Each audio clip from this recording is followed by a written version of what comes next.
The Awakening. Earth had always wondered if they were alone in the universe. In April 2087, they got their answer in the worst possible way.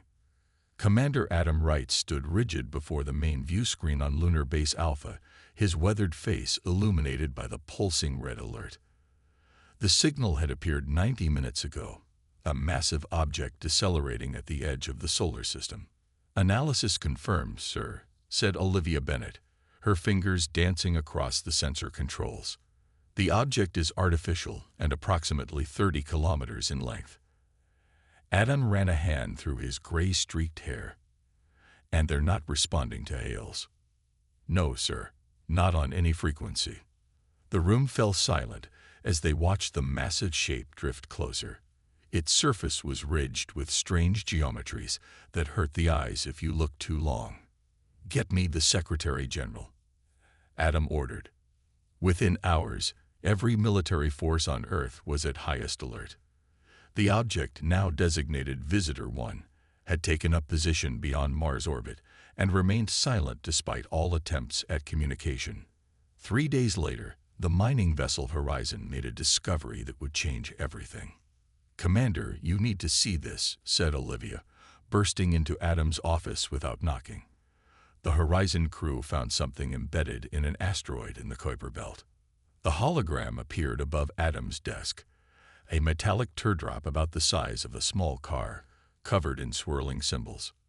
"What am I looking at?" he asked. "We think it's artificial, and very, very old." Within 24 hours, the artifact was transported to Lunar Base Alpha. Dr. Olivia Bennett led the examination team, working day and night to understand the mysterious object. "It's some kind of data storage device," she explained to Adam during their daily briefing. "The symbols match nothing in our databases, but there's definitely an energy signature inside." On the 7th day, as Olivia ran yet another scan, the artifact hummed to life. Symbols on its surface began to glow blue. "Everyone back," Adam ordered, but before anyone could move, a beam of light shot from the artifact and enveloped Olivia. She gasped, her body rigid. For 30 seconds, no one dared move. Then the light vanished and Olivia collapsed. Adam rushed to her side. "Get medical in here now." Her eyes fluttered open. "Adam," she whispered, "I can understand them now." "Understand who?" "The Vraxians, the ones who just arrived." This device was left as a warning. Within hours, Olivia had recovered enough to brief Earth's leaders. The artifact had downloaded information directly into her mind. Language, history, and a terrible warning. "The Vraxians are an empire spanning hundreds of star systems," she explained to the Emergency Council. "They conquer, subjugate, and strip resources from worlds. They'd been expanding for over 1,000 years. President Michelle Chen leaned forward. "And they're here for Earth." "Yes, but the artifact contains more. It was left by a species called the Meridians who fought the Vraxians centuries ago. They created this warning system and scattered artifacts throughout this sector of space." Admiral Peter Jackson, head of the newly formed Space Defense Force, spoke up. "Does it give us any tactical information? Weaknesses? Technologies?" Olivia nodded. "Yes, the Meridians included technical data. They hoped whoever found it might succeed where they failed." As if responding to her words, Visitor 1 suddenly accelerated toward Earth. "They're coming," Adam said, watching the tracking data. "How long until we can implement any of this alien technology?" "Months, at minimum," Olivia replied. "But there's something else. The Meridians believe humans might have a unique advantage." "What kind of advantage?" "They called us the unpredictable ones, something about our neural patterns being different." As warning signals blared across every screen, the newly commissioned starship Defiance prepared for its maiden voyage. It would be humanity's first line of defense. Adam Wright took command chair on the bridge. "All stations report." Olivia took her place at the science station. "Sir, I've uploaded everything I know from the artifact." Adam nodded grimly. "Then it begins." Humanity's first interstellar war. First strike. The Vraxian assault began without warning. Massive battle cruisers appeared near Europa colony, their hulls gleaming like polished obsidian under Jupiter's glow. Lieutenant Jack Foster was overseeing routine maintenance when the attack sirens blared. All civilians to emergency shelters, he ordered, racing toward the command center. Security teams to defensive positions. The colony's shields activated just as the first energy pulses struck. The entire structure shuddered. Status report. Jack shouted as he entered the command center. Shields at 60% and falling, replied Communications Officer Maria Diaz, her voice steady despite the fear in her eyes. 6 enemy vessels. They're deploying smaller craft. Jack assessed their options quickly. Europa colony housed over 5,000 civilians, mostly families of miners and scientists. Their defenses were minimal, designed for meteor protection, not war. Begin evacuation procedures. Get everyone to the emergency transport ships. As families rushed toward the hangars, Vraxian landing craft breached the outer perimeter. Jack led a squad of security personnel to hold them back while the evacuation continued. The aliens moved with startling precision. Their armor resembled insect carapaces, and their weapons fired bursts of purple energy that melted through steel. Jack's team fought desperately, using the narrow corridors to their advantage. Fall back to Junction B. We need to hold until the last transport leaves. Back on Earth, Dr. Natalie Clark worked frantically in her laboratory. As the leading xenobiologist at the North American Defense Center, she had been analyzing tissue samples from a Vraxian drone that had been disabled during an early skirmish. "This can't be right," she muttered, running the test again. The results remained the same. She grabbed her tablet and rushed to the war room, where Admiral Susan Hayes was coordinating Earth's defenses. "Admiral, I found something," Natalie said, interrupting the strategy session. The Vraxian's cellular structure breaks down when exposed to specific frequencies of radiation, frequencies that human bodies naturally resist. Susan Hayes studied the data. After 30 years of military service, she had learned to recognize game-changing information when she saw it. "How quickly can we weaponize this?" 24 hours for a prototype, Natalie replied. "You have 12. At Europa colony, the situation had become desperate. Jack's team was down to 6 members, defending the final corridor to the last evacuation ship. "We can't hold much longer, sir," shouted Sergeant Kyle Barnes as another section of wall melted under Vraxian fire. "We need just 3 more minutes," Jack replied, firing his rifle at the advancing shapes. "That ship has to get clear." The Vraxians suddenly hesitated. Through the smoke, Jack saw them tilt their helmeted heads as if listening to commands. "They're pulling back," Kyle said in disbelief. Jack didn't question their luck. "Move to the transport now." As their ship pulled away from the dying colony, Jack saw why the Vraxians had retreated. The massive form of Earth's newest warship, Defiance, had arrived in the Jupiter system, engaging the Vraxian cruisers. Commander Adam Wright's voice came over the comm. "Lieutenant Foster, get your people clear. We'll handle things here." The battle that followed would later be known as the Battle of Europa. Against all odds, the Defiance managed to cripple 2 Vraxian cruisers before the aliens retreated. During the battle, a boarding team led by Olivia Bennett captured a wounded Vraxian officer. The prisoner was transported to Earth under heavy guard.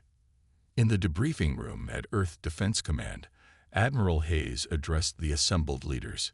"Today we showed the Vraxians that humanity won't fall easily, but this is just the beginning." She gestured to a holographic display showing dozens of Vraxian ships gathering at the edge of the solar system. "Our prisoner has confirmed our worst fears. The Vraxians have conquered hundreds of worlds. Earth is just the latest target in their expansion." Adam Wright stepped forward. "But we've also learned something important. We're not the first to fight them, and there are other species out there who might become allies." The coalition. The captured Vraxian officer revealed information that changed everything. There were other species fighting against Vraxian rule. some for centuries. Earth wasn't alone in this war. "We need to reach out to these potential allies," said Ryan Murphy as he paced the diplomatic chamber on Luna Base. As Earth's newly appointed first contact diplomat, the weight of humanity's future rested on his shoulders. The Vraxian mentioned 2 species specifically, Olivia Bennett explained, reviewing her notes from the interrogation. "The Turellians and the Novidians. Both have managed to maintain some independence despite Vraxian pressure." Admiral Hayes nodded grimly. "But how do we contact them? We barely have the technology to defend our own system." The answer came from an unexpected source. Engineer Kate Wilson had been studying the wreckage of a downed Vraxian scout ship. She burst into the meeting, her face flushed with excitement. "Their communication system," she said, spreading diagrams across the table. "It uses quantum entanglement channels. If we can access their network, we can send messages anywhere they can." For 2 weeks, Kate and her team worked to reverse engineer the alien technology. Sleep-deprived but determined, she finally called the command staff to her lab. "It works," she said simply, pointing to a glowing device cobbled together from Vraxian parts and Earth technology. "We can broadcast." Ryan Murphy crafted a careful message. Earth was fighting back against Vraxian aggression and sought allies in their struggle. The message was translated using data from the ancient artifact and sent through the captured communication system. 3 days later, they received a response. A holographic figure appeared in the command center, tall, with silvery skin and 4 arms. "I am Governor Zahn of the Turellian Resistance. Your message was unexpected. No new species has successfully fought the Vraxians in many generations." The conversation that followed revealed a galaxy far different than humans had imagined. Dozens of species lived under Vraxian control. Some had been conquered centuries ago, while others paid tribute to avoid invasion. The Turellians and Novidians maintained limited freedom only because their worlds contained resources the Vraxians needed intact. "We will meet with you," Governor Zahn concluded, "but you must come to us. The coordinates will follow." Commander Adam Wright was given command of the mission. The Defiance, now equipped with captured Vraxian technology, would journey beyond the solar system, the first human vessel to do so. "This is a diplomatic mission first," Admiral Hayes reminded him, "but be prepared for anything." The journey took 17 days. When they arrived at the coordinates, a small moon orbiting a gas giant in a nearby star system, they found representatives from both the Turellians and the Novidians waiting. During the tense first meeting, the aliens studied the humans with clear surprise. "Your neural patterns," said Kell, a Novidian scientist, his tentacled head tilting in curiosity. "They're unlike any species we've encountered." Dr. Natalie Clark, who had joined the mission, performed brain scans on volunteers from all 3 species. The results confirmed something extraordinary. "Human brains process information differently," she explained to the gathered representatives. "We make cognitive leaps and connections that follow patterns neither the Turellians nor Novidians use. The Vraxians either," added Kell. "Their thinking is rigid, predictable. It's why they rely on overwhelming force rather than adaptation." Ryan Murphy saw the opportunity immediately. "That's our advantage. They can't predict what we'll do because we don't think like them." Over the next few days, the 3 species formed what they called the Coalition. Each would contribute their strengths: Turellian stealth technology, Novidian biological sciences, and Earth's unpredictable battle strategies. In her lab on the Defiance, Kate Wilson worked with alien engineers to develop what they called the Nexus Protocol, a battle system that would use human unpredictability as a weapon. 3 weeks after first contact, the Coalition launched its first coordinated attack against a Vraxian outpost. The enemy never saw it coming. Unexpected advantage. The Coalition's first victory stunned the Vraxians.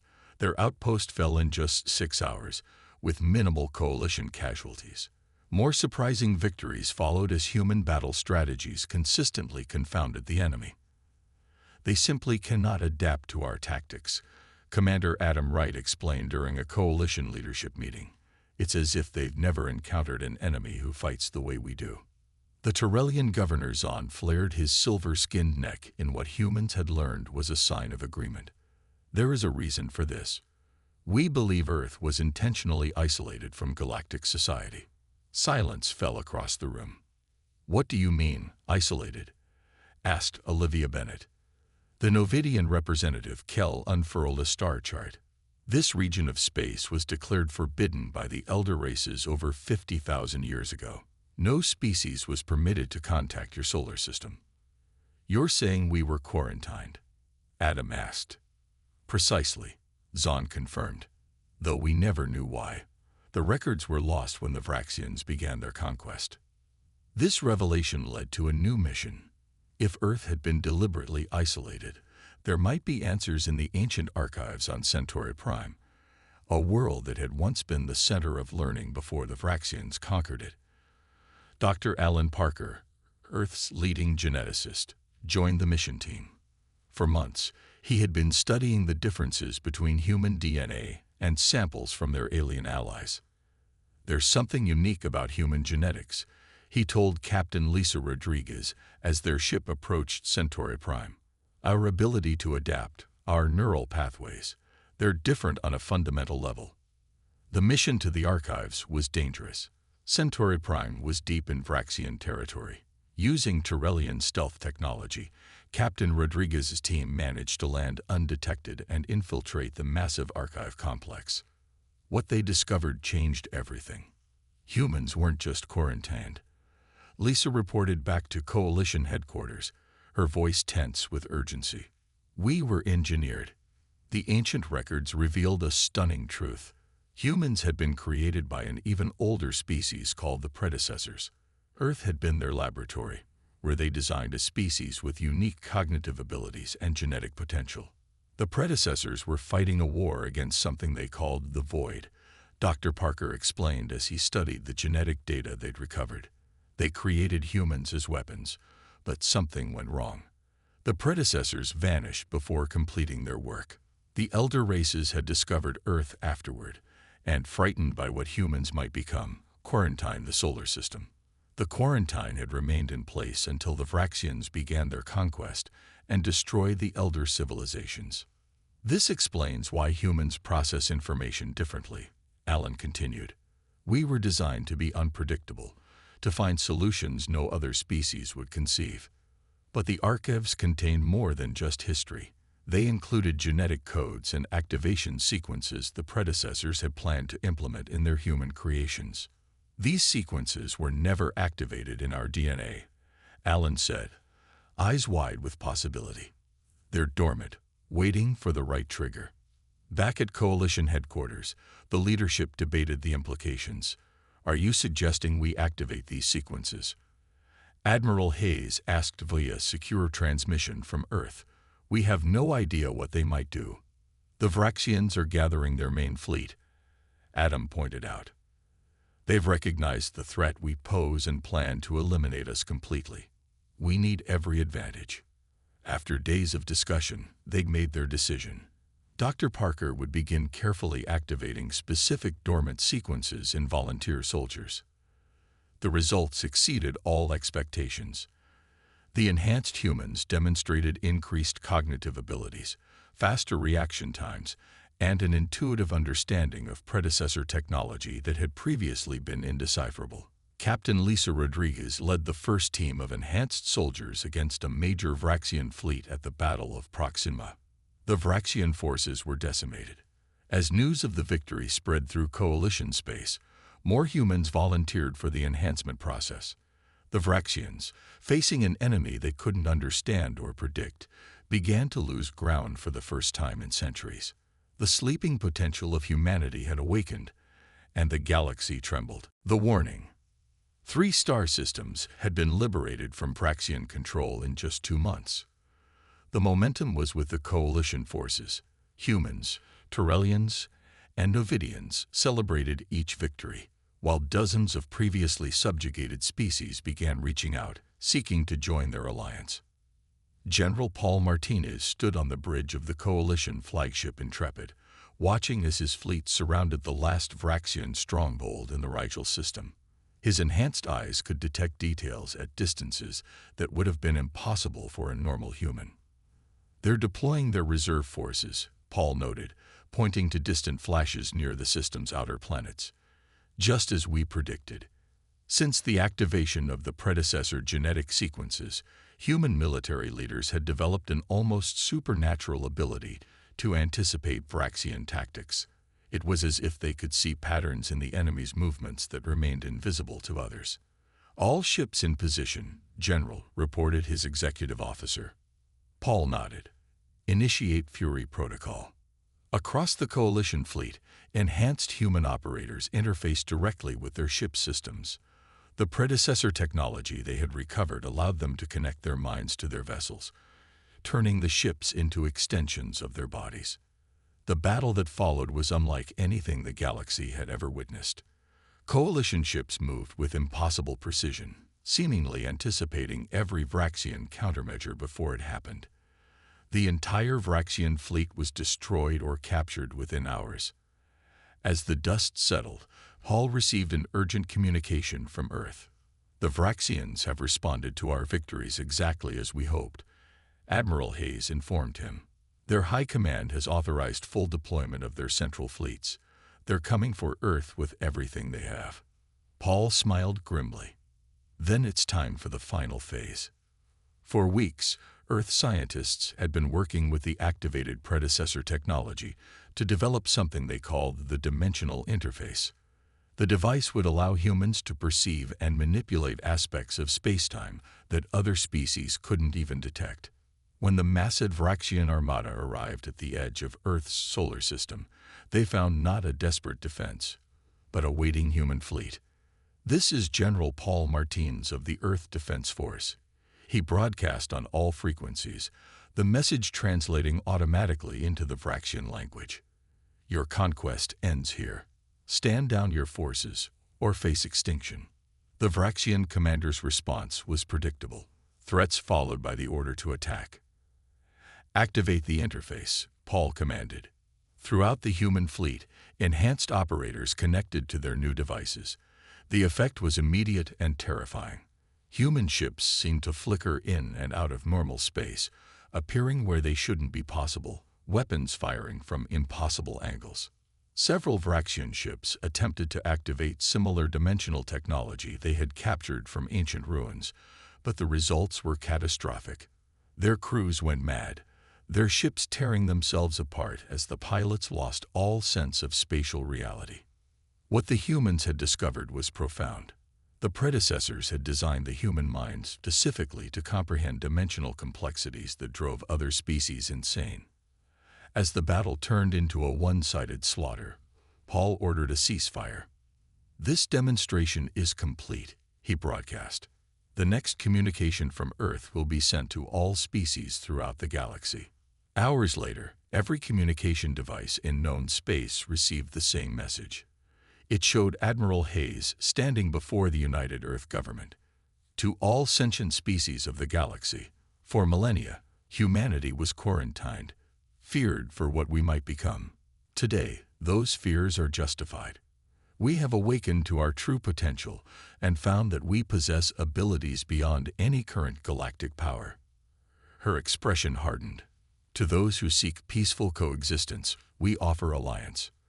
To those who follow the Vraxian path of conquest, we offer this warning. Your days are numbered. Earth will no longer tolerate aggressive expansion or the subjugation of sentient beings." The message ended with a demonstration of human ships effortlessly destroying a Vraxian dreadnought by seemingly bending reality around it. Across the galaxy, species watched in fear and wonder. Humanity had arrived on the galactic stage, and nothing would ever be the same. Galactic response. The Great Hall of the Galactic Conclave hadn't been used in over 3 centuries. Dust covered the ancient seats where representatives from hundreds of species now gathered in fear and confusion. The Vraxian defeat had sent shockwaves throughout known space. Ambassador Julia Foster stood calmly at the center of the hall, the first human to address the conclave. Though she appeared normal, her mind had been enhanced with the predecessor sequences, allowing her to process the emotional responses of dozens of alien species simultaneously. Earth does not seek conquest, she began, her voice translated into over 60 languages.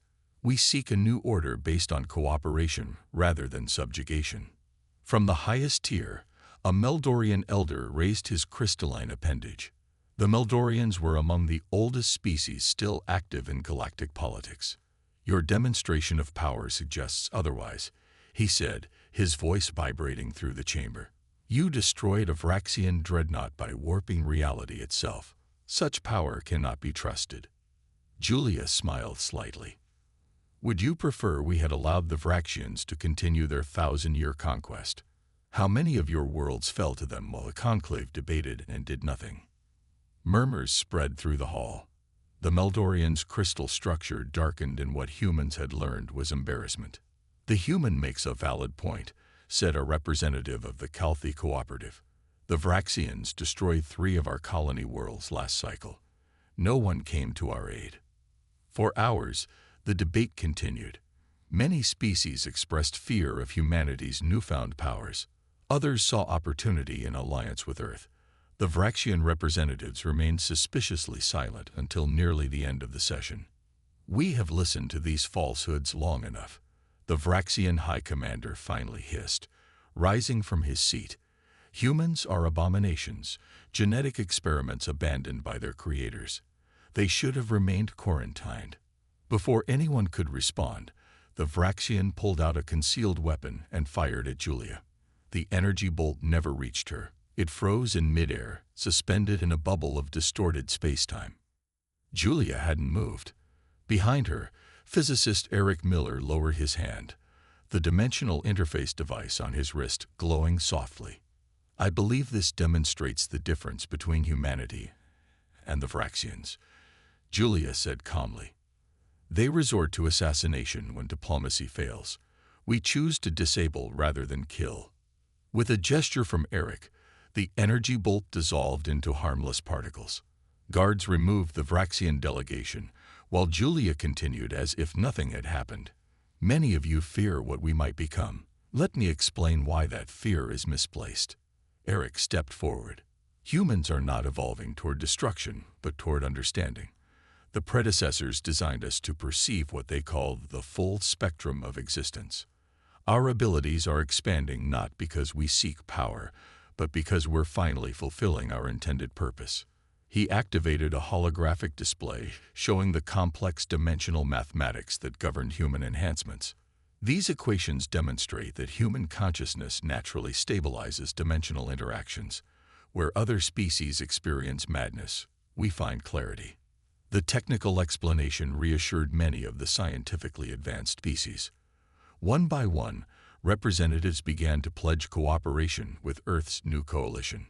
The Calthi Cooperative offers alliance, announced their representative. The Doran worlds stand with Earth, came another voice. By the session's end, 27 species had committed to what would become known as the Earth Accord. Even some former Vraxian allies defected, seeing the changing balance of power. As the conclave adjourned, the Meldorian elder approached Julia privately.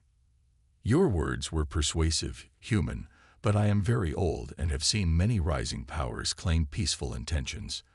The test of any species is not what they do with power when they gain it, but what they do when their power is absolute. Julia met his crystalline gaze steadily.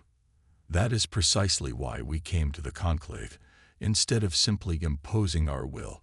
Humanity remembers being powerless. We have no desire to become what we fought against. As the elder departed, Julia received an urgent message from Earth. The Vraxian homeworld had mobilized its entire defensive fleet. Despite the display at the conclave, the Vraxian leadership had chosen war over surrender. The final confrontation was about to begin. New Order. The Vraxian homeworld of Krell loomed large on the view screen of the fleet flagship Defiance. After centuries of conquest, the aggressors would finally face judgment on their own soil. Commander Nickel Wright studied the defensive formations surrounding the planet. As sister to Adam Wright, who had faced the first Vraxian attack years earlier, she felt a deep sense of responsibility to finish what he had started. Their entire remaining fleet is positioned in standard defensive configuration, she noted. They haven't learned anything from their defeats. Admiral Hayes' hologram nodded gravely.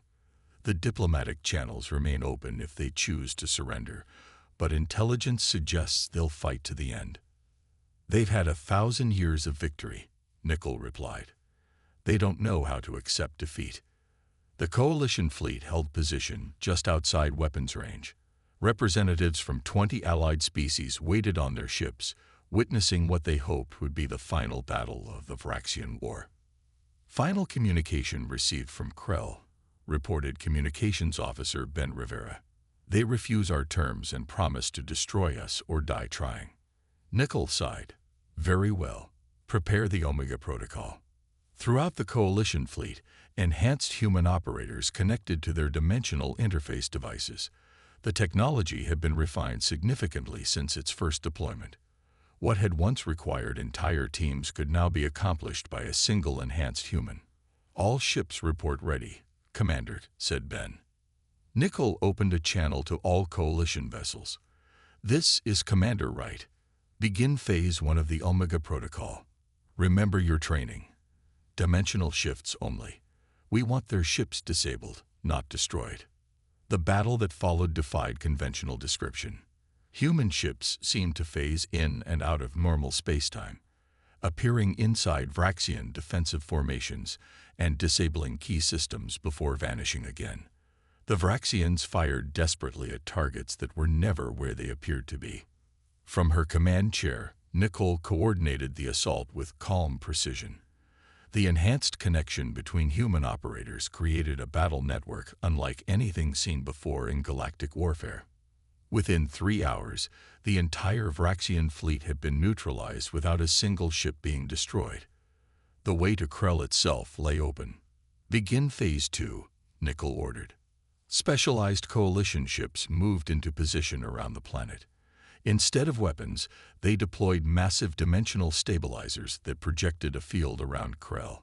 Field established, reported Science Officer Greg Martinez. Quantum lockdown in effect.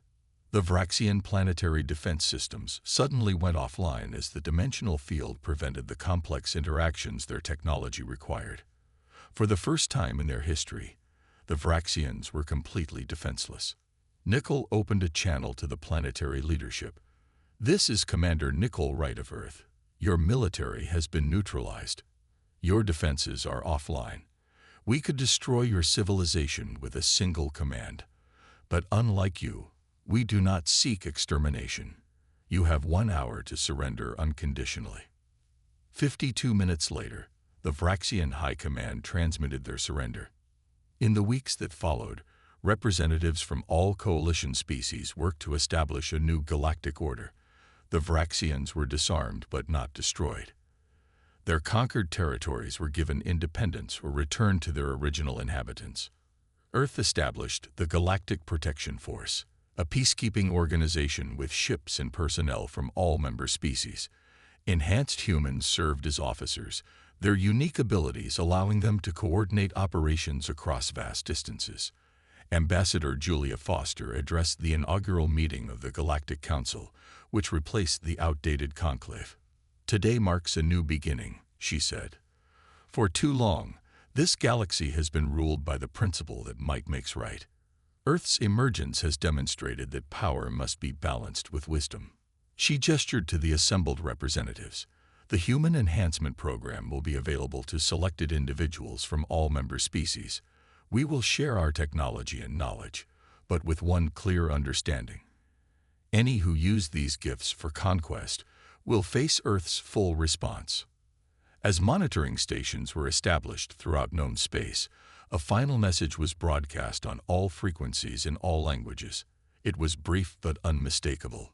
To all civilizations of the galaxy, Earth stands watch. Peace will be protected. Aggressors will be stopped. Your days of unchecked conquest are numbered. Across countless worlds, beings looked toward the stars with new hope. The age of Vraxian terror had ended. The age of humanity had begun. I'll create a Part 8 that continues the story beyond the originally planned ending. Legacy of the predecessors. 5 years had passed since the fall of the Vraxian Empire. Earth's leadership of the Galactic Council had brought unprecedented peace to known space. The Galactic Protection Force patrolled former conflict zones, and trade flourished between worlds that had once been enemies. Commander Nickel Wright stood on the observation deck of Earth's new orbital headquarters, watching ships from dozens of species dock at the massive station. "Hard to believe how much has changed," said Admiral Hayes, now gray-haired but still sharp as ever. "From fighting for our survival to administering half the galaxy." Nickel nodded. "But there's still the question nobody wants to ask. Why the predecessors created us in the first place," Hayes finished, "and where they went." The mystery had troubled human scientists since they first discovered their engineered origins. The predecessors had created humanity to fight something called the Void, but all references to this enemy were frustratingly vague in the ancient archives. Dr. Alan Parker entered the observation deck, his face serious. As head of the predecessor research division, he had been studying the dormant parts of human DNA that remained unactivated. "We found something," he said without preamble. "A star chart encoded in the final sequence of the human genome." Hours later, a select group gathered in the secure briefing room. Alan displayed a hologram showing a distant region of space beyond the galaxy's outer rim. "We believe this is where the predecessors went after abandoning Earth," he explained, "and possibly where this void they feared is located." Julia Foster, now head of the Galactic Council, studied the map carefully. "That's beyond any explored region. What's out there?" "Unknown," Alan replied. "But we've detected strange energy patterns from that direction. Something is distorting space-time on a massive scale." The decision to mount an expedition was not made lightly. If the Void was real and had defeated the predecessors, it might represent a threat beyond even humanity's enhanced capabilities.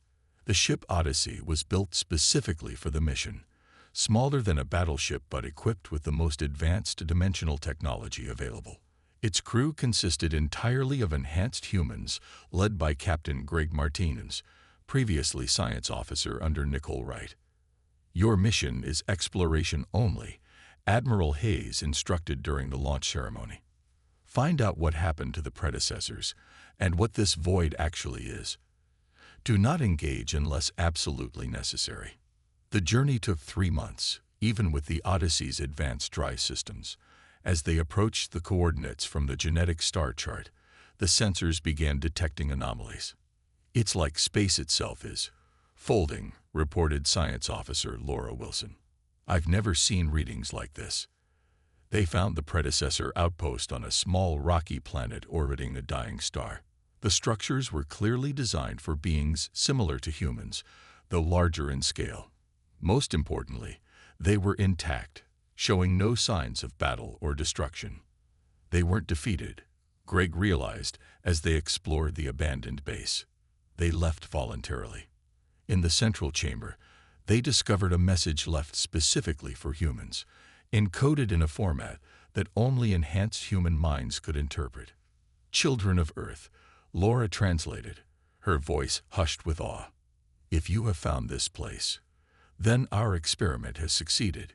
You have evolved as we designed, and have taken your place among the stars." The message explained that the predecessors had not created humans to fight a physical enemy. The Void was their term for entropy itself, the eventual heat death of the universe. They had created humans with the potential to perceive and manipulate dimensions beyond normal spacetime, because they believed such beings might eventually find a way to reverse universal entropy. "We have gone to study the Void from within," the message continued.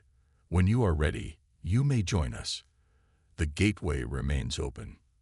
At the center of the chamber stood a shimmering portal unlike anything they had seen before, a doorway to dimensions beyond human comprehension. Captain Greg Martinez sent a message back to Earth. "We've found the predecessors' legacy. They didn't abandon us. They were preparing us for something greater. The human journey had only just begun."